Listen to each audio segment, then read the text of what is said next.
So for today's video mga lods, isa kong viewers na nagtanong sa akin, Madam, ano ang technique para mapaihi ang babae habang nasa bakbakan? Kaya po ba yun? No? Ito pong tanong na ito, no? Gusto niyang mapaihi yung babae, no, sa bakbakan, no, sa digmaan. So pwede, no? Kayang-kaya po yan. Kasi po sa akin po nangyayari po yan, eh. Napapaihi ako habang nag-jerjer. O, tatawa lang kayo. O, totoo yun, no? Alam niyo, to be honest, no, marami akong naging partner dati, no? Nakadalawa akong kalibin, isa po doon kasal ako sa una, no? Pero, long story, no, hindi na po sasabihin kung bakit nagkahiwalay, no? Sa totoo lang po, hindi ko po problema yon, no? Yung pangalawa ko na babae yon. Yung una ko, parang ano po siya, hindi siya ready sa buhay pamilya, no? Mamas boy siya masyado. So, ito po pangatlo ko, ito na nga ngayon sa S-boy. So, gets niyo na. So, believe it or not mga lods, marami rin ako naging partner. Pero, no, dito lang po ako sa halibin partner ko ngayon, nakaranas na mapaihi, no, habang nasa bakbakan.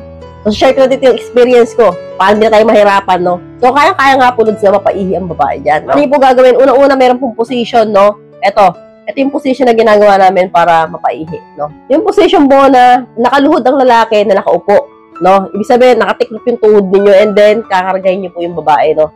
Nakakarga sa inyo habang ginijerjer yung gano'n, no? Akit baba. Tapos yung babae nakayakap sa batok ninyong ganyan, syempre, no? Syempre, paano makakasakay sa'yo kung walang kakapitan? Kailangan pakapitin nyo dito.